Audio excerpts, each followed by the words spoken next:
ఇప్పుడు 15 సంవత్సరాలుగా మమతా బెనర్జీ అక్కడ ఒక గూండా రాజ్యాన్ని నడుపుతున్నారు.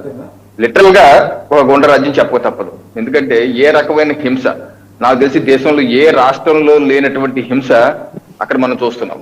2021 అసెంబ్లీ ఎన్నికల తర్వాత కూడా చెలరేగిన హింస, గ్రామాలు గ్రామాలు మానభంగాలు చేశారు, కాల్ చేశారు, వెళ్ళిపోయారు. అలాగే 2024 ఎన్నికలు పార్లమెంట్ ఎన్నికల తర్వాత అలాగే మొత్తం మొత్తం వ్యవస్థ ఏది పోలీసు వ్యవస్థ, రెవెన్యూ వ్యవస్థ, జడ్జిలు కూడా ఇటీవల సుప్రీంకోర్టుకి జిల్లా జడ్జిలు కూడా లేఖ రాశారు.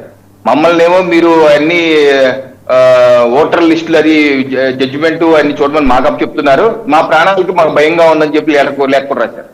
అంటే అటువంటి దారుణమైన పరిస్థితి గూండా రాజ్యం అక్కడ నెలకొంది. ఈ రోజు చూస్తున్నాం వీడియోలు, టీఎంసీ గూండాలు ఇళ్లలో బాంబులు, కత్తులు, కటార్లు బయటపడుతున్నాయి. ఆఖరికి వ్యవస్థ అంటే ఎలా పెరిగిపోయింది. వాసుదేవన్ గారు మనం మీరు వీడియో చూసే ఉంటారు. కేంద్ర బలగాలు వస్తాయి ఎన్నికలప్పుడు, కేంద్ర బలగాలు వస్తాయి కదా, కేంద్ర బలగాల్ని కుషామత్ చేయటానికి కూడా అక్కడ వ్యవస్థ ఉంది.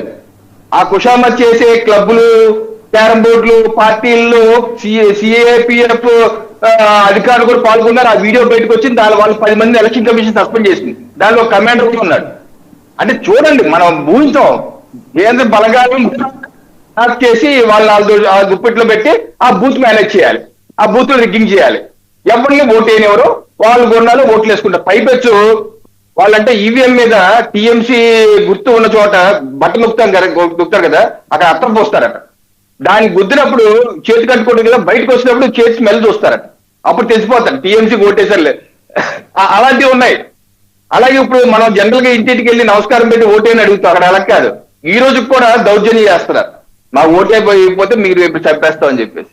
సో అటువంటి దారుణమైన పరిస్థితి ఉంది. నాకు తెలిసి ఇప్పుడు అక్కడ సిపిఎం క్లోజ్ అయిపోయింది.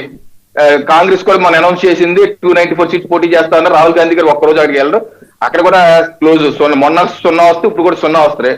పోటీ వల్ల బీజేపీ టీఎంసీ మధ్య ఈ రోజు హోరాహోరీ పోరు జరుగుతుంది. మా పార్టీ కూడా, మా ఆంధ్రప్రదేశ్ నుంచి కూడా నాయకులు అక్కడికి వెళ్ళి పనిచేస్తారు. వాళ్ళు ఇచ్చిన ఫీడ్బ్యాక్ ప్రకారం నాకున్నటువంటి అనాలిసిస్ ఏంటంటే మమతా బెనర్జీకి కేక్ వాక్ అయితే కాదు, ఈసారి కేక్ వాక్ కాదు.